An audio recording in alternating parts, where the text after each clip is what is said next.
Alors, on commence avec la grâce du royaume, le chapitre 1, le titre, La lutte pour la grâce.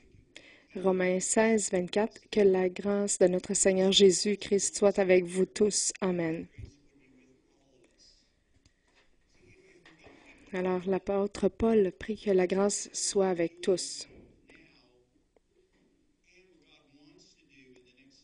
Ce que Dieu fait maintenant et ce que Dieu veut faire dans les années à venir,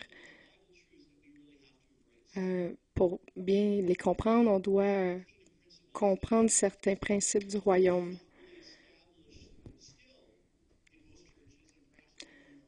qui sont peut-être pas encore établis dans les églises et dans nos cœurs. On doit bien les comprendre afin de suivre Dieu et pas rester pris. Un de ces principes du royaume est que je crois que l'Église mondiale se combat encore. C'est le principe de la grâce. Je crois que on ne le comprend pas parfaitement encore.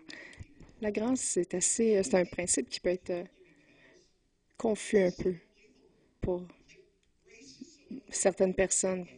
C'est tellement difficile à croire que Dieu soit prêt à sacrifier autant pour un être humain fragile et pécheur et qui nous offre un nouveau départ sans attache, sans rien nous demander en retour.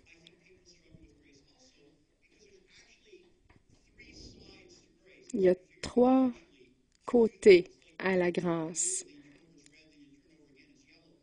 C'est comme, on regarde une feuille de papier qui est jaune, l'autre côté bleu, et ensuite on la tourne et elle devient rouge. C'est difficile à comprendre. Donc, la grâce est la puissance surnaturelle de Dieu agissant en notre nom pour faire de nous des créations complètement nouvelles, entièrement agréables à Dieu.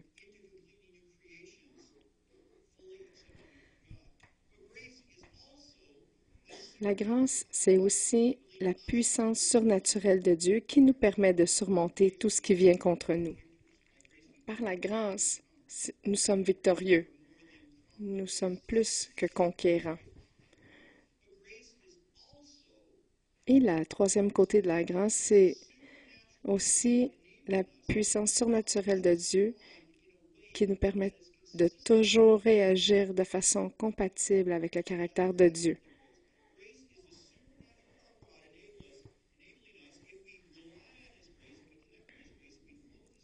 Si nous marchons dans cette grâce-là, nous allons toujours prendre des décisions justes. Donc, on va toujours agir d'une manière qui est conforme à la manière de Dieu.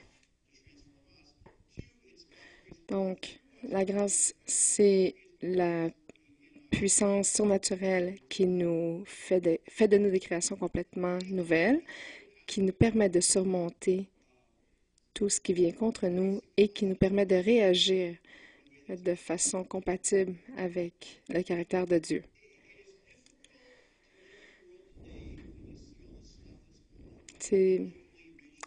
Ça peut être difficile lorsqu'on voit ce qui se passe dans le monde, les guerres et tout.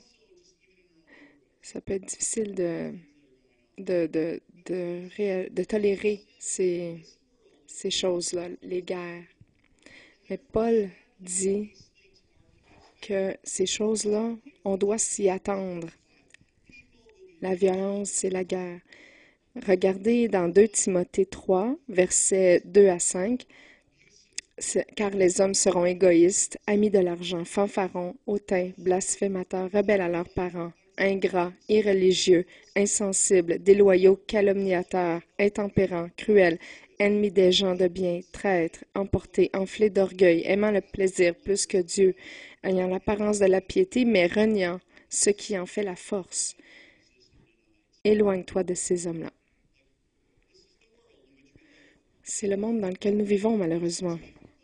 Alors, ça peut être difficile de vivre dans ce monde-ci et de garder les yeux ouverts pour voir ça. Mais c'est encore plus difficile de gérer ces situations-là lorsque ça se passe à l'intérieur de l'Église, lorsque les leaders de l'Église ou des gens de l'Église, euh, lorsqu'ils tombent dans un de ces pièges, ça peut être difficile à voir et pas agréable. Mais ce qui est important de comprendre aujourd'hui, c'est de la manière dont on répond à ces choses-là lorsqu'elles arrivent, c'est ce qui détermine si le royaume de Dieu va encore avancer ou s'il va rester pris.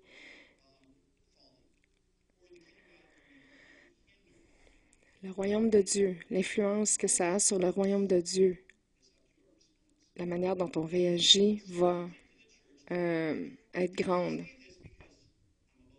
Et là, je dis pas ça parce que je vais révéler un secret, un péché de quelqu'un ici, là. Mais je crois que c'est un avertissement actuel pour maintenant, pour que nous soyons vigilants.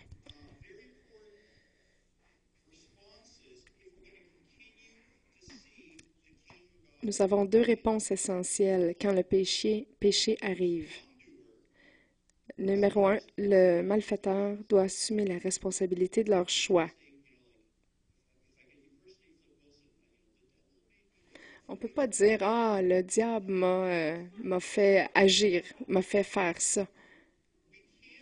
On ne peut pas blâmer nos choix sur quelqu'un d'autre. Parce que peu importe notre condition, peu importe notre opposition actuelle, peu importe les forces qui viennent contre nous, nous ne pouvons jamais blâmer quelqu'un d'autre pour nos mauvaises décisions. Et on le fait malheureusement. Ah, tu m'as insulté alors, tu m'as fait te lancer ce couteau-là vers toi. Mais on a toujours le choix. Vous auriez pu choisir de ne pas lancer le couteau. Rappelez-vous ceci, il y a toujours de la grâce disponible par Dieu pour euh, faire face et vaincre les situations difficiles qui se présentent à nous.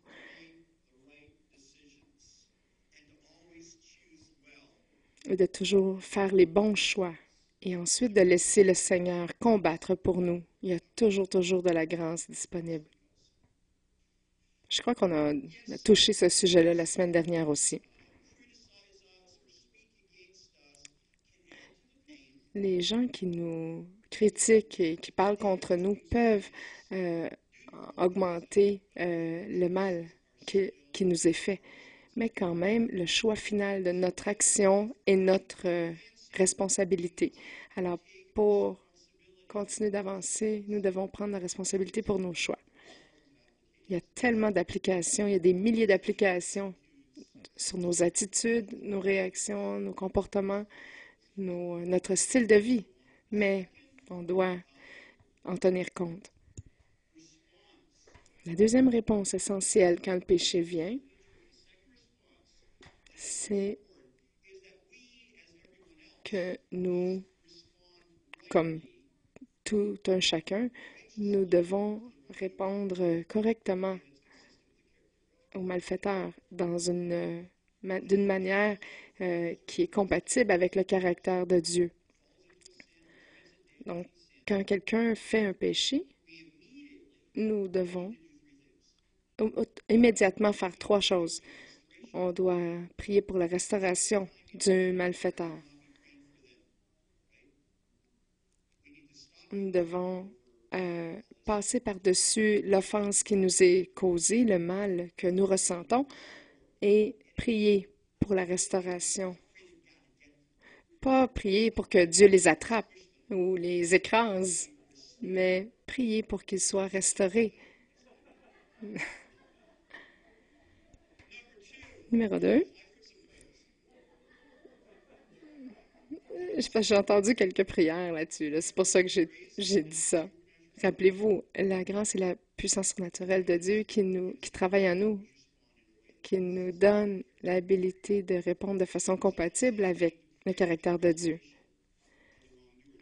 Numéro 2, donc, nous devons prier pour ceux qui conseillent la personne, que Dieu leur donne la sagesse surnaturelle. C'est tellement facile de donner un conseil rapide. Ah, fais ci, fais ça. Nous devons avoir la sagesse de Dieu pour une restauration vraie. Et lorsqu'on voit quelqu'un qui fait le mal, nous devons répondre à cette personne comme un frère ou une sœur le ferait, parce que nous sommes une famille. Regardez dans Galates 6, verset 1, « Frères, si quelqu'un s'est laissé surprendre par quelque faute, vous qui vous laissez conduire par l'Esprit, ramenez-le dans le droit chemin avec un esprit de douceur. » 3 petits commentaires là-dessus. Dieu nous appelle frères et sœurs, donc nous devons considérer la personne comme un membre de notre famille.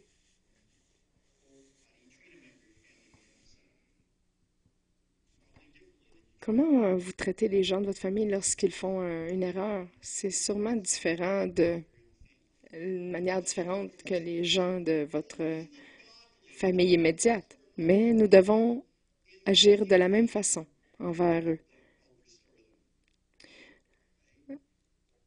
Alors, un autre aperçu, un autre commentaire, c'est seulement les gens saints et pieux, ceux qui ne sont pas charnels dans leurs pensées, sont appelés à les aider.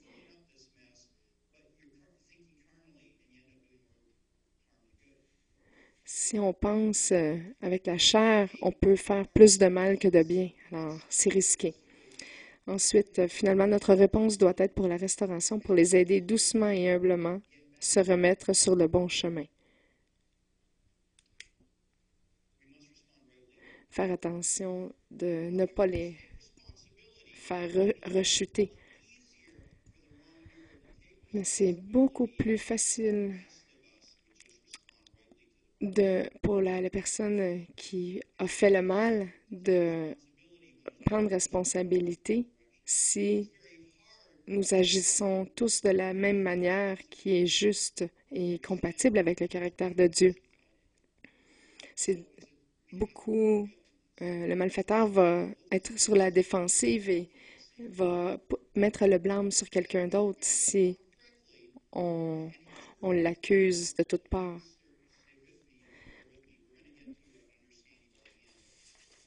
Alors, là, je vous demande de rester avec moi parce que j'arrive dans une partie croustillante un peu. Donc, si on veut bien répondre, il y a 2 mentalités à éviter qui sont ennemies à la restauration d'une personne.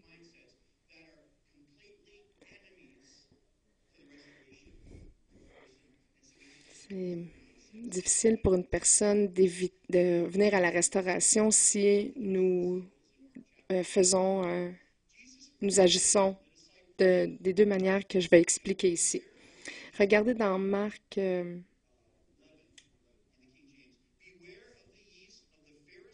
regardez dans Marc 8, 15, Jésus leur fit cette recommandation. Gardez-vous avec soin du levain des pharisiens et du levain d'Hérode. Il parlait de deux états d'esprit, 2 mentalités à évaluer, à éviter, qui sont ennemis du royaume de Dieu. Ces 2 ennemis-là doivent être éradiqués de nos esprits, de nos cœurs et de la famille de Dieu, de notre famille. Jésus parlait de 2 mentalités qui étaient très influentes dans le temps de Jésus. Et si les disciples n'auraient pas été attentifs, ces mentalités-là pourraient les contaminer. Et en passant, ces mentalités-là, vraiment, là, elles avaient l'air pures et saintes, mais c'était seulement en apparence. Le premier exemple, l'esprit religieux. Regardez ce vers très beau vert. On voit l'eau à l'intérieur. L'eau est claire.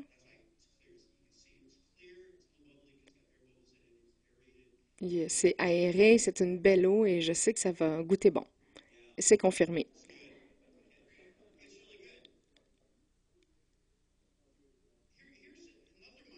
Voici une deuxième mentalité. Ça a l'air très bien aussi. Ça ressemble exactement au premier, à la première mentalité. Est-ce que vous voulez essayer? Hmm. Je vous le dis, ça, c'est pareil visuellement comme le premier. Mais je veux juste vous dire, je l'ai pris dans le bol de toilette avant de l'amener ici. Ah, vous en voulez plus? Mais regardez, c'est parfait, ça a l'air beau. Mais elle a sûrement des impuretés à l'intérieur. E. coli. Faut pas que je me trompe. Si on fait pas attention avec ces mentalités-là, ah, j'ai mis un petit peu j'ai mélangé les deux eaux. Et là, regardez, ça, on voit, c'est pareil. D'accord, toute claire, aérée, appétissante, mais nous savons qu'il y a quelques impuretés dedans. Mais ça, c'est la même chose, c'est identique. Et là, par la foi, je vais boire dans celui que Yvan m'a remis tout à l'heure. Hmm.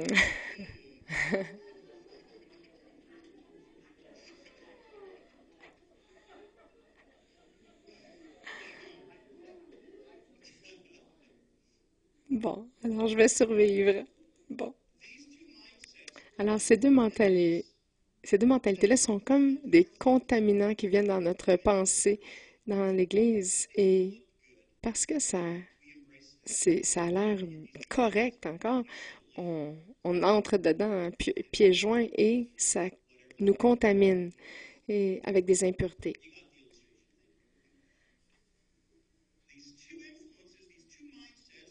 Alors, ces deux mentalités-là, ces deux esprits-là, ces deux ennemis-là, sont le levain des pharisiens et le levain d'Hérode. L'esprit religieux, le levain des pharisiens réfère à l'esprit religieux qui est très actif dans le monde et surtout dans l'Église. Le levain d'Hérode réfère à un esprit politique qui est actif aussi dans le monde et dans l'Église. Et ça peut contaminer et contrôler nos pensées, nos émotions, nos passions et nos paroles, donc nos actes. Lorsqu'on laisse ces contaminants nous envahir, malheureusement, on peut faire équipe avec ces mentalités et en- entraver le travail de Dieu.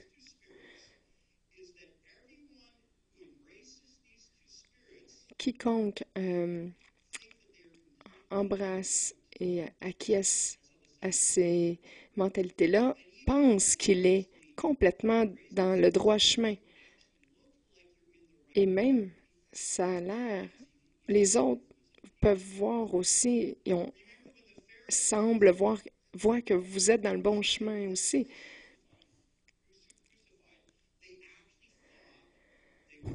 Comme lorsque Jésus a été crucifié, les pharisiens pensaient qu'ils honoraient Dieu en crucifiant Jésus.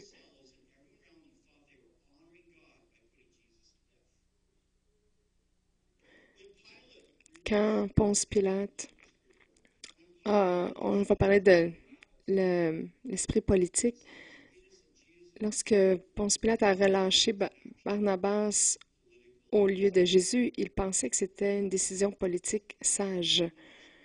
Et tous les gens autour de lui pensaient que c'était correct aussi. La foule était majoritairement d'accord avec ça, en grande majorité.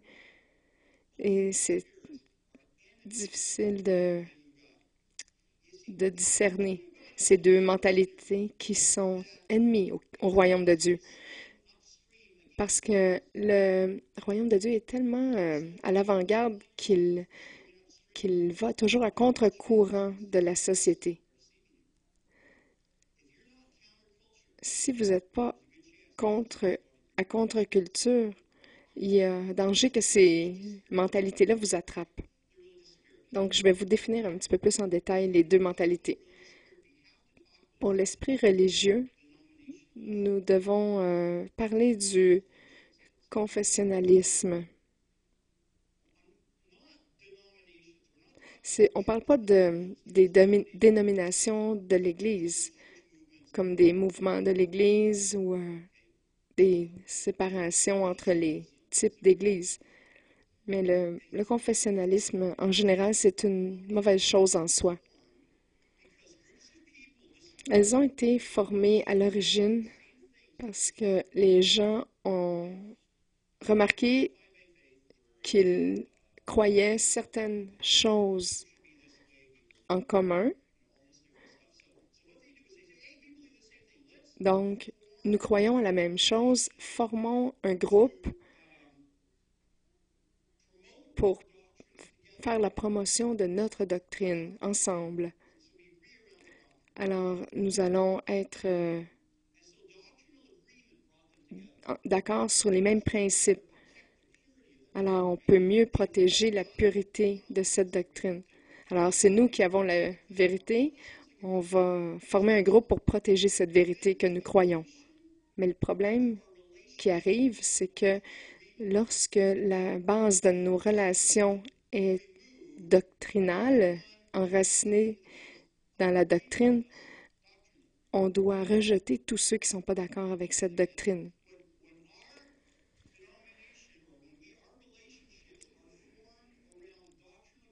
Lorsque nos liens ensemble sont basés sur ces principes de doctrine-là, on doit rejeter tous ceux ou enlever tous ceux qui ne sont pas d'accord avec nous.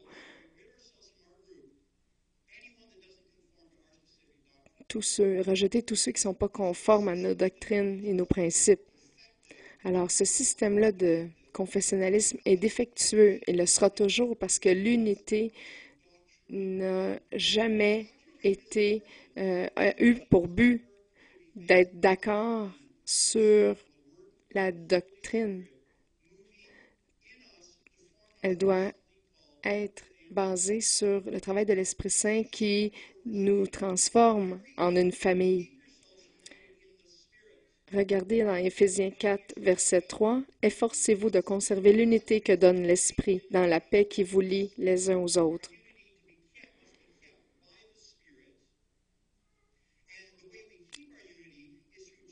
Comment on garde cette unité-là? C'est de choisir de marcher dans la paix. Nous sommes déjà unis. On ne doit pas travailler pour ça, mais pour la garder, nous devons choisir de marcher dans la paix, pas de devenir encore plus en accord avec des principes. C'est vraiment un travail de l'esprit.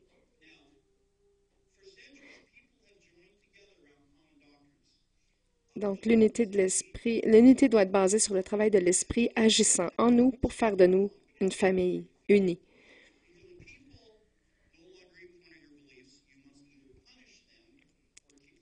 Depuis des millénaires, là, il y a des punitions qui sont accordées aux gens qui ne suivent pas,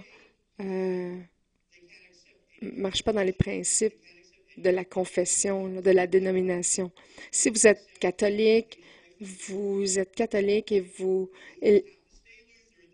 devez rester catholique. Vous ne devez pas croire à la justification par la foi. Les pentecôtistes doivent rester pentecôtistes. Les luthériens doivent rester luthériens et pas comprendre ou avoir d'autres principes. Donc, il n'y a pas de place pour de nouvelles révélations des mouvements de Dieu. et des choses, que Dieu amène l'Église ailleurs.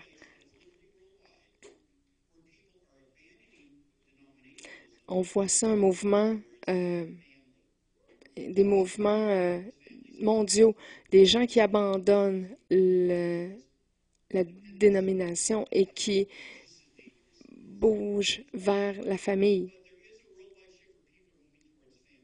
Il y a vraiment une transition là, mondiale qui se fait. Ça ne veut pas dire qu'ils abandonnent les dénominations, parce que vous pouvez faire partie d'une dénomination, mais vous pouvez faire partie d'une dénomination, mais pas euh, être non dénominationnel dans votre mentalité. Les gens quittent donc le confessionnalisme et ils recherchent des pères et des mères spirituels. Pourquoi? Parce que la famille, c'est le modèle biblique pour la structure du royaume de Dieu.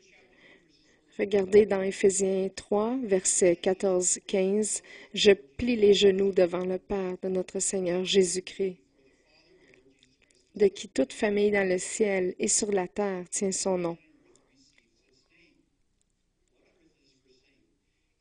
Qu'est-ce que ça veut dire, ça, sur terre ici?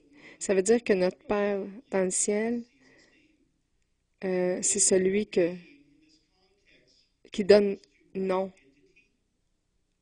notre identité, notre nature, notre but, notre dessein, destinée.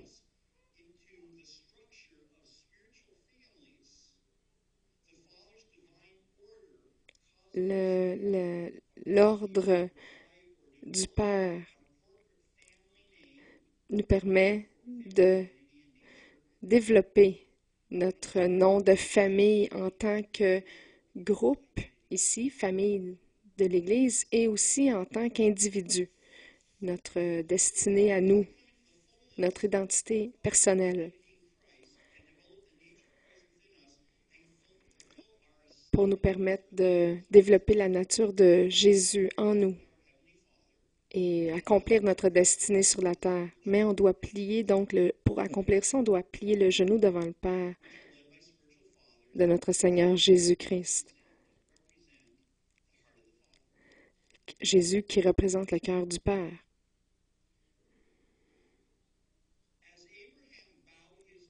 Alors qu'Abraham pliait le genou devant son Père, Dieu lui a donné un nouveau nom. Il lui a donné son nom. Il lui a transféré son nom. Il lui a donné son nom de Père, Père de toutes les nations, de Abraham à Abraham. Il a reçu ce nom-là pour recevoir la direction du reste de sa vie. Soudainement, il a eu une nouvelle identité, une nouvelle nature et un nouveau but dans la vie. Père de toutes les nations.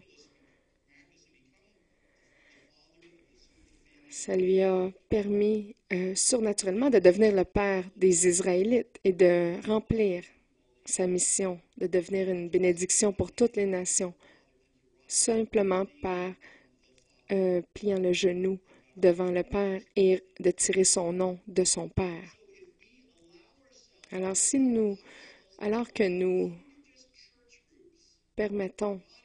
nous permettons, pas seulement en tant que groupe, mais en tant qu'individu, lorsqu'on permet à Dieu, par son esprit, de nous faire de nous une famille, il y a un transfert du rôle paternel qui nous est transféré.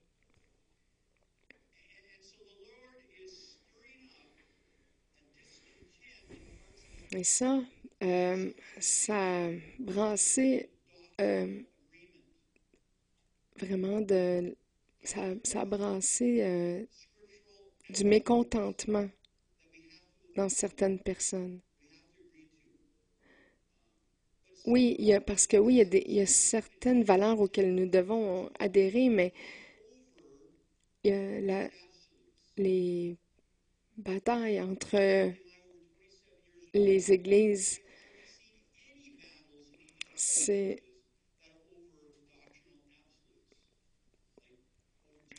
euh, durant mes 27 ans de ministère, j'ai quand même pas vu de bataille entre les églises, d'arguments qui concernaient des choses essentielles comme est-ce que Jésus est le Fils de Dieu ou pas. Regardez, j'ai vu des détails comme est-ce que les chandelles, c'est correct dans notre église? Je me rappelle, on a mis des chandelles euh, à Noël et il y a eu deux familles qui sont venues me voir puis qui ont dit, est-ce que vous essayez de devenir catholique? Écoutez, les instruments de musique, il y a des églises qui permettent pas aucun instrument, ils doivent simplement chanter a cappella. On, on argumente sur des détails comme la longueur des jupes, mais on n'argumente pas sur les choses essentielles.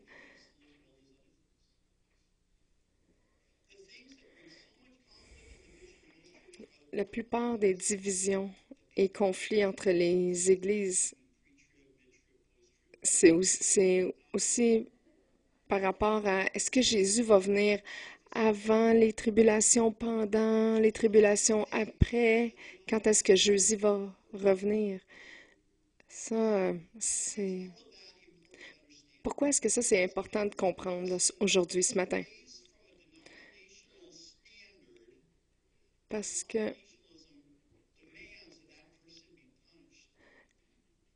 lorsqu'on adhère à un confessionnalisme précis euh, et que cet esprit-là de religieux est à l'intérieur de l'Église, euh, ben, les détails et les standards doivent être respectés à la lettre, sinon les gens qui ne se conforment pas doivent quitter l'Église.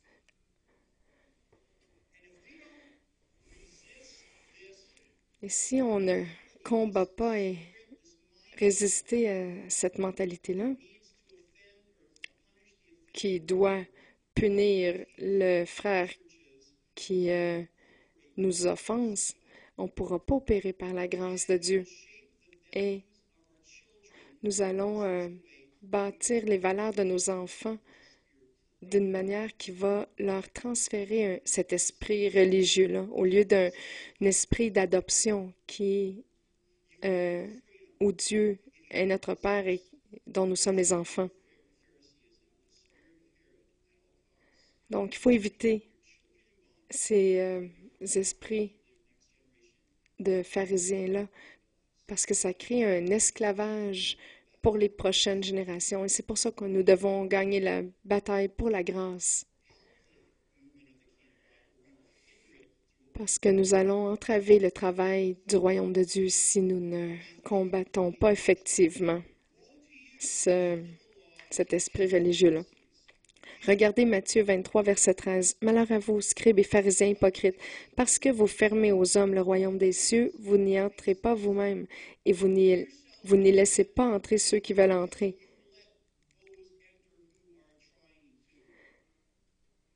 Vous n'y entrez pas vous-même, et vous n'y laissez pas entrer ceux qui veulent entrer. Lorsque nous avons débuté l'Église ici,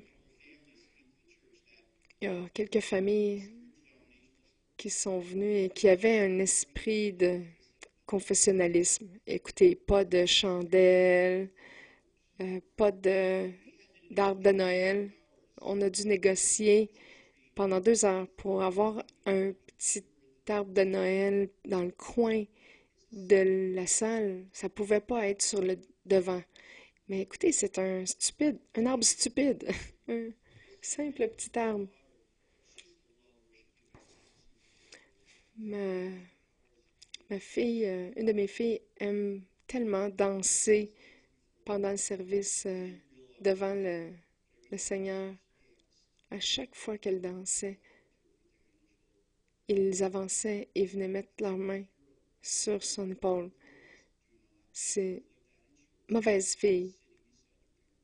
Les bonnes filles n'agissent pas comme ça. Tu devrais t'asseoir à côté de tes parents. Alors, après quelques mois, on est allé, on est allé, on est allé la voir. Elle avait l'air déprimée un peu. Et elle n'a plus jamais redansé devant le Seigneur parce que elle est restée avec ça et elle a été punie pour pas agir. Ça a écrasé la créativité de Dieu en elle. Mais c'est ça que le confessionnalisme fait. Ça punit ceux qui ne se conforment pas. Regardez comment l'esprit religieux opère. Et comprenez bien ça, parce que vous avez peut-être un combat quelconque avec ça aussi. Lorsque nous sommes sous l'emprise de cette idée défectueuse qui dit nous devons punir les gens qui ne se conforment pas, l'esprit religieux permet aux gens de tolérer la colère et la haine. L'esprit religieux va permettre aux gens de tolérer la colère et la haine sous la couverture d'une passion pour la sainteté. Je suis saint, alors je ne peux pas tolérer ce péché, donc je vais t'exposer, te critiquer, t'injurier. Et là, ça permet, ça donne racine à la colère et à la haine, au rejet, sous l'égide de la, dans le fond, sous l'égide et la couverture de la sainte colère. Regardez, j'ai déjà vu une église que c'était écrit Dieu est les homosexuels. Et ça endommage les gens. Nous sommes offensés. Mais eux pensent que Dieu leur a demandé ça parce qu'ils ont une passion pour la sainteté, donc une sainte colère envers le péché.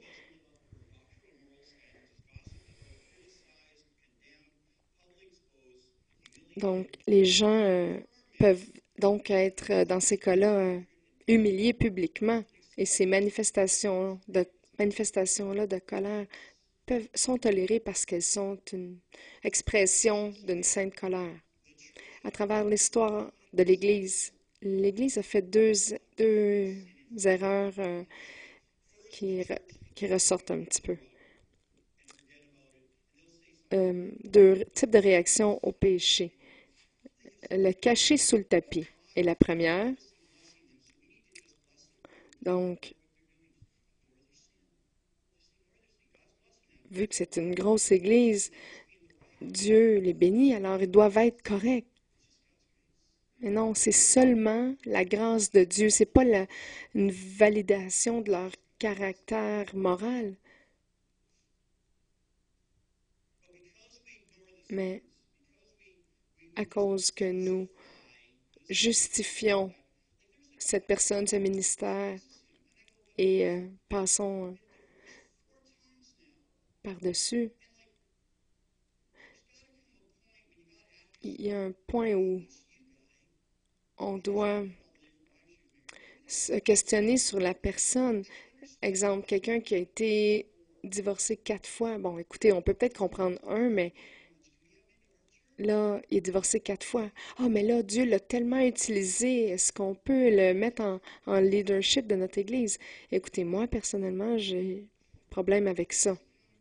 Où est la redevabilité? Restaurons. Nous allons te restaurer et limiter les dégâts à l'avenir. Alors, ce qui arrive,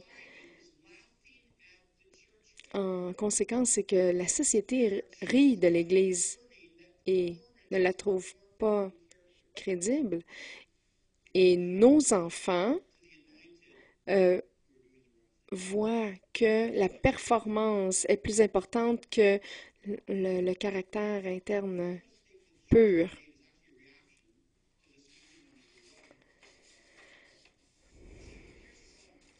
Voilà le problème. Lorsque nous répondons d'une manière de valider un leader en disant « Ah, il est tellement saint, son péché n'est pas grave », on crée un dommage pour la famille et les enfants aussi, la famille de l'Église et les enfants qui voient que la performance c'est le plus important.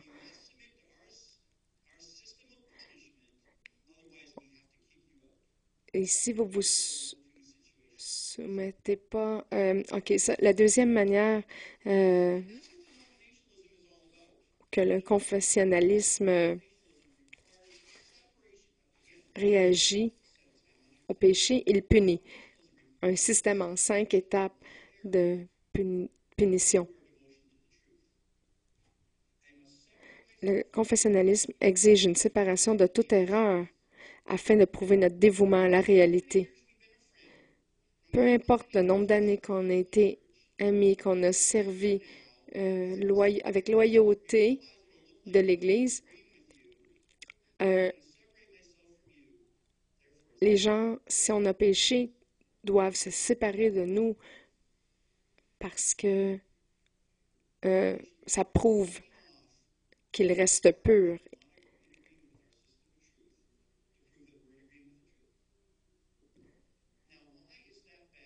Pourquoi est-ce que c'est mauvais que la dissociation, la séparation entre les pécheurs de l'Église et le reste de l'Église, c'est que ça amène à la destruction. Rappelez-vous de Uriah dans la Bible. C'était le mari de Bathsheba et David, le roi David a commis l'adultère avec Bathsheba. Bathsheba est devenue enceinte et là, David a décidé de mettre Uriah en première ligne de l'ennemi. Et David a donné les instructions, ne le tuez pas, mais mettez-le en première ligne du combat. Et retirez-vous un petit peu lorsqu'il va y avoir beaucoup d'action dans la bataille. Et l'ennemi a donc tué Uriah. Regardez dans 2 Samuel 11, versets 14-15. Le lendemain matin, David écrivit une lettre à Joab et l'envoya par la main d'Uri, celui qui allait être tué. Et il écrivit dans cette lettre, placez Uriah au plus fort du combat et retirez-vous de lui afin qu'il soit frappé et meure. Imaginez-vous là, l'arrogance du roi David et sa distorsion de pensée. Il a envoyé la vie de mort de Uriah dans sa main, à Uriah lui-même, pour qu'il la donne au capitaine de l'armée. C'est quoi la première chose qu'on fait quand nos frères pêchent? On le rejette de l'Église. Et ça amène la mort, la destruction.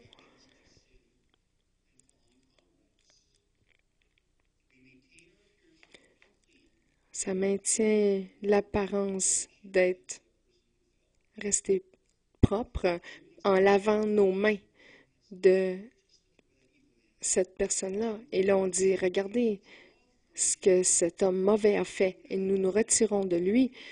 Et même notre entourage nous applaudit. Wow! Tu prends position pour Jésus, c'est super.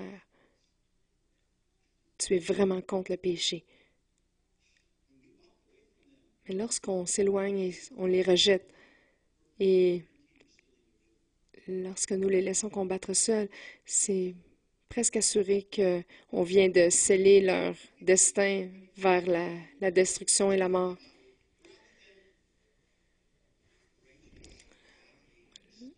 La meilleure manière, c'est de le restaurer, cette personne-là, dans un esprit d'humilité et de douceur pour éviter de nourrir cet esprit religieux-là. C'est la grâce de Dieu qui est à l'œuvre. Il ne faut pas nourrir l'esprit qui est à l'œuvre contre le royaume de Dieu. Cet esprit-là est tellement pernicieux et ça, on dirait la sainteté, la vérité, la pureté, mais en fait, c'est distordu et ça amène la destruction. Regardez, mettons qu'on a quelqu'un ici en avant qui joue avec le feu ici. Mais là, s'il y a quatre hommes qui sont comme des piliers autour de lui, il est protégé par ces hommes forts-là, même s'il fait des choses un peu folles.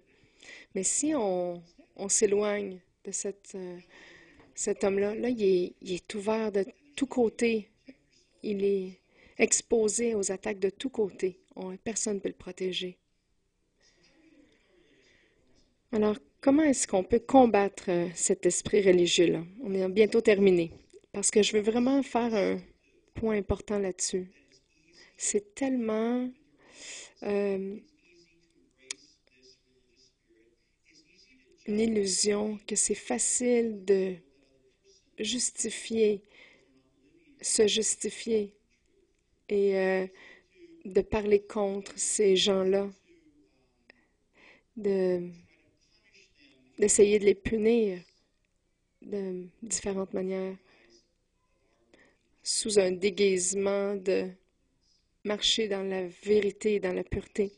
Mais la Bible dit, traitez celui qui tombe comme un frère, une fille, un fils, une sœur. Écoutez, mes enfants, je suis pasteur. J'ai élevé euh, 4 enfants et certains font des gaffes quand même. Je les ai élevés de manière sainte, mais ils sont humains quand même. Mais écoutez, s'ils font une gaffe, euh, on va pas les rejeter. Ils deviendront pas. Je ne les renie pas comme enfants. Je les restaure. Je passe du temps à discuter avec eux, à comprendre ce qui est arrivé, à les restaurer et à les fortifier. Si on ne faisait pas ça, ils pourraient partir dans une très mauvaise direction, très difficile à ramener. Même si ça fait 50 ans que vous marchez avec Dieu, vous pouvez être susceptible si vous baissez la garde. Vous pouvez être pris au piège par cet esprit religieux-là. Et comment est-ce qu'on peut vaincre cet esprit religieux-là? C'est simple, mais c'est un choix qu'on doit faire de façon continuelle pour toute la vie. La meilleure et peut-être la seule manière de combattre cet esprit religieux-là, c'est d'établir un gouvernement apostolique. Et je vais expliquer pourquoi et comment. Point 1, on doit s'aligner avec un père apostolique. 1 Corinthiens 4, verset 15, car quand vous auriez 10 000 maîtres en Christ, vous n'avez cependant pas plusieurs pères, puisque c'est moi qui vous ai engendré en Jésus-Christ par l'Évangile. Lorsque nous alignons avec ce Père spirituel-là, il représente le Père de Dieu pour nous et on ne peut pas jouer de jeux qui sont dans l'esprit religieux parce qu'ils sont trop engagés envers vous et que vous soyez vainqueurs dans la vie pour vous laisser jouer ces jeux-là. Il n'y a pas de place pour ces esprits religieux-là dans une relation père-fils ou père-fille, spirituellement. Le Père spirituel donne un nom qui donne une identité, une destinée, une identité et une nature et une destinée. Même la sociologie a découvert ces choses-là.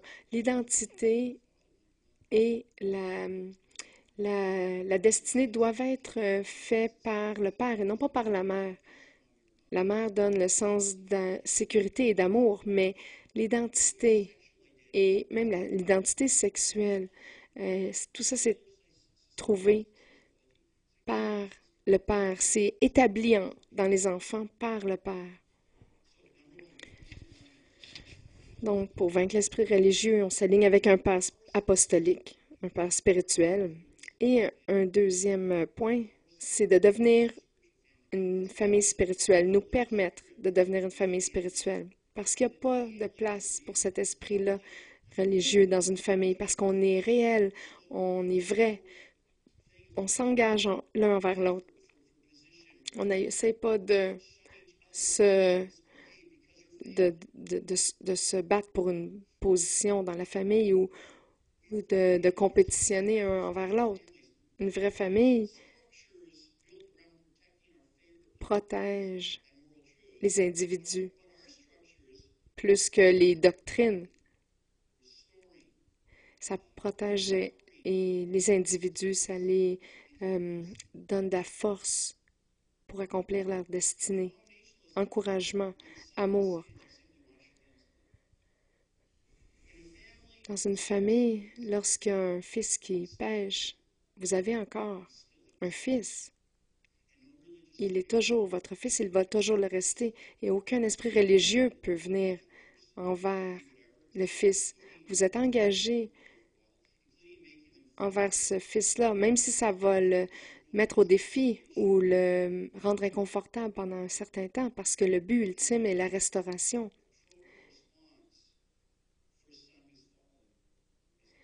La seule réponse appropriée pour un fils qui pêche, c'est de prier pour lui, de l'encourager et de le restaurer avec douceur. Et ça, c'est pourquoi Dieu transforme l'Église de confessionnalisme à famille. Parce que Dieu veut ses fils et ses filles qu'ils soient fortifiés et non pas punis. Et c'est pour ça que Jésus-Christ a dit, méfiez-vous du levain des pharisiens et du levain d'Hérode. Il n'y aura jamais de fils et de filles dans l'Église si nous permettons à un esprit de pharisien religieux de s'établir. Nous devons nous méfier de cet esprit en tout temps. Dans nos familles, dans notre famille ici, famille naturelle, dans la famille de l'Église ici, dans nos liens les uns envers les autres. C'est tellement facile de se tourner vers notre fils et dire « J'ai tellement honte de toi ». Et l'enfant va comprendre qu'il il doit avoir honte parce qu'il n'a pas performé correct. Nous ne donnons pas honte à un enfant, nous le restaurons pour qu'il grandisse. Levons-nous. La bataille pour la grâce. La grâce est la puissance surnaturelle de Dieu pour que nous puissions toujours répondre d'une manière consistante avec le caractère de Dieu. Même si nous combattons ou nous tournons notre dos à Dieu, Dieu, tu es toujours fidèle. Tu ne nous as jamais laissés seuls avec nous-mêmes. Père, nous te demandons d'utiliser quelque chose de surnaturel aujourd'hui pour nous permettre d'abandonner cette mentalité-là, ce cœur-là, cette manière de penser et de ressentir qui permet à cet esprit de pharisien confessionnaliste de venir en nous. Alors, donne-nous le courage de rester unis dans les liens de la famille spirituelle.